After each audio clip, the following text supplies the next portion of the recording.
and welcome to today's video. So if you're new to my channel, hi, my name's Chloe and this is my channel. If you haven't followed my last few videos, today I'm basically going to be talking about Falmouth and the campus itself. So I've recently just gone to a Falmouth Open Day, as that is where I want to be going to university.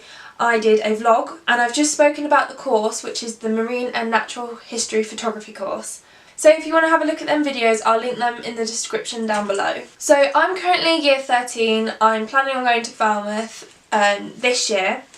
So basically I'm just doing a video talking about the campus, what I thought about it and some of the facilities that they have. I thought this would be a very useful video because I couldn't find anything like this when I was looking, because I live 7 hours away from Falmouth. So for me, travelling all that way is a very, very long distance. So I just thought by making a video like this it would be helpful for people like myself who are interested in looking at Falmouth. So there are two campuses at Falmouth, Penryn and Woodland. I visited Penryn campus as that is where I would be. So the accommodation for first years, they usually recommend the Sidings or Glansley. Glansley is on the Penryn campus, so we actually looked at the Glansley accommodation. We didn't get a chance to look at the Sidings. So there are 4 types of rooms that you can stay in. The first one is a bunk bed shared room.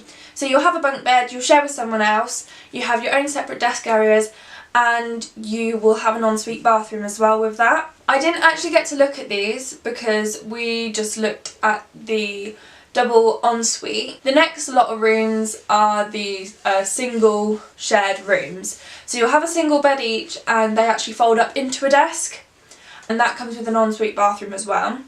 Then you have the double catered rooms, so you have your double bed, you have your ensuite, and then you are catered for. Some people prefer this, some people don't. Personally, I would prefer to be uncatered for, so I prefer to do my own cooking, and that's the one that we looked at. We looked at the double room with the ensuite and then the kitchen spaces as well. The reason why I personally would want to go for a double ensuite is because I think it'd be good to learn to cook more things than what I already know. I think you also just get a bit more sort of, what's the word? You get more mature, you get more independent because you are having to cook for yourself, fend for yourself, do everything for yourself. Also, another thing, like I can get along with people very well, but personally, when it comes to sleeping, like I'd want my own space. So for me, I wouldn't want to share, unless it was someone that I really got along with and really knew. So the flat comes with a fridge freezer, it comes with a toaster, comes with a kettle, comes with an ironing board, comes with an iron. I can't think of anything else that was in there. I'm not too sure if there was a microwave or not, but it basically comes with a lot of what you already need, so you don't have to worry about buying things like toasters or irons.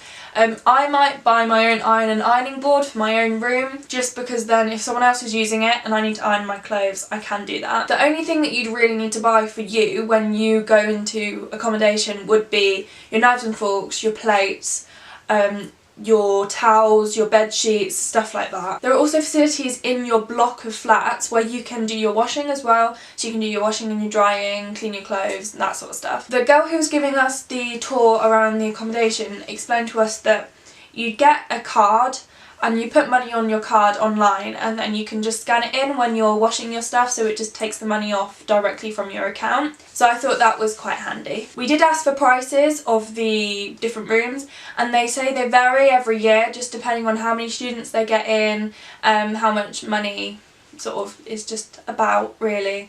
So they did say it varies from about £104 to about £160.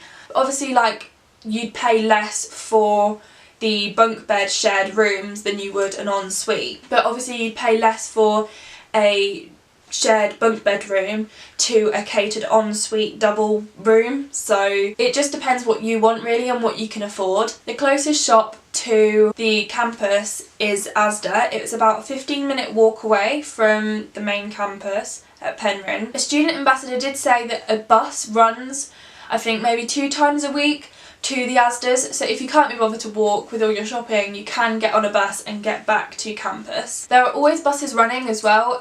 They said that it costs about £1 for every bus journey that you do, so if you wanted to go into Falmouth and back, it cost you £2, which is very good. We did ask about bus cards as well. You can get a bus pass, They are expensive, but then at the same time you can go to anywhere in Cornwall. If you are using a bus quite frequently, it might be more cost effective for you to get a bus pass than paying £1 every time you get on a bus. We also asked about keeping cars at university, so you have to fit into a certain category. We didn't ask about the categories because when we found out that you need to fit into a certain category, you have to pay extra to keep it on campus, and you have to put yourself in to effectively give other people like lifts. We were a bit like, we sort of just like washed that out of our brain. I just thought, you know, I'm okay without being with my car. It will encourage me to walk more, use the buses, that sort of stuff anyway. Probably using the bus is cheaper than keeping your car there. You have to pay for the insurance, you have to pay for the tax, you have to pay for the petrol, you have to pay to keep it there. So in grand hindsight of things, you're just probably better off getting a bus pass. They do have sheds for bikes and surfboards, which I thought was pretty cool. So you can ride your bike. I mean, obviously, like, you can't just ride your surfboard down the street, but there is facilities for you to keep it there for when you want to go surfing. They also have a campus shop on site. So if you're really desperate to buy something and you can't be bothered to walk down the Asda, or you haven't got time to walk down to the Asda, you can go to the campus shop and see if they have got what you were looking for. They also have some art supplies in there, so if you're really desperate for some white paint and you don't have any white paint, you can go there and you can buy some white paint. Another thing that's on campus is a gym and sports facilities. This is open 7 till 10. You can get a membership for about £34 a month, but you can also have deals where you buy it in like 3-month bulks. So I think it was about £70 odd if you were to just buy for the 3 months, so it works out cheaper than paying every month. That again depends on what you want to be doing. There is a cafeteria with a wide variety of food and drinks. As well as this, upstairs is the student bar. The student bar looked really nice. I'm really sorry about the continuity of this because I literally just touched my camera and then it like fell down, so I just had to move it and reset it back up. There's also a huge library with different workspaces, so if you want to be quiet and not get disturbed, there is spaces for you to sit and sort of be in like a block by yourself that are just completely dead silent places, or there are places for you to work in a group so you can talk. The student ambassador said that there was, I think you could take 10 books out at a time, but when you get to 3rd year and you've got all your assignments coming in and you have to hand everything in, you've got lots of deadlines, I think you can take out a few more than what you're supposed to. So literally there is everything there that you could ever need. Myself and Dad also went into Falmouth the evening before the open day. We didn't get to see much because it was late in the evening, so it was dark, everything was closed, so we didn't get to see much, and we wouldn't have got to see the nightlife because it was early in the evening. However, we did see that there was lots of shops, a very wide variety of shops. A lot of surfing shops actually, but there was a wide variety of shops, a wide variety of restaurants too. The thing that I thought was most important was the fact that they had a Wetherspoons. So yeah, that was one of the main things. So I was like, you know, Wetherspoons, they have good food that's not bad price, and they have good drinks. So another place we walked by was a place called the Games Room. I think it was called the Games Room anyway. But basically, we'd asked a student ambassador about it, and by the sounds of things, that they do different things each evening. So I think Monday and Tuesday they have a deal on where you can get some sessions for free, so you can play like a game of pool or snooker for free.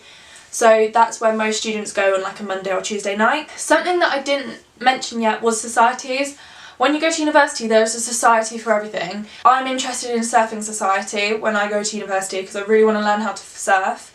It's also a great way of making friends with people that you've got things in common with. The thing that I've been told to do is if you sign up for loads of societies, try them all, see which ones you like, and then you can whittle it down to which ones you want to carry on doing throughout your time at university, so you're not getting so stressed on like attending all your different societies that you've applied to. I don't think I've missed much out that I had learned from when I went. When I actually went for the open day, I was more interested about learning about the Marine and Natural History Photography course, so we didn't ask as many questions about the facilities, but if there's anything that you guys want to know, make sure you comment it down below. I've got my interview next week, so if you're quick on the march I can ask them when I go for my interview. So yeah, so thank you all for watching. I hope this was helpful for those of you that are interested in going to Falmouth.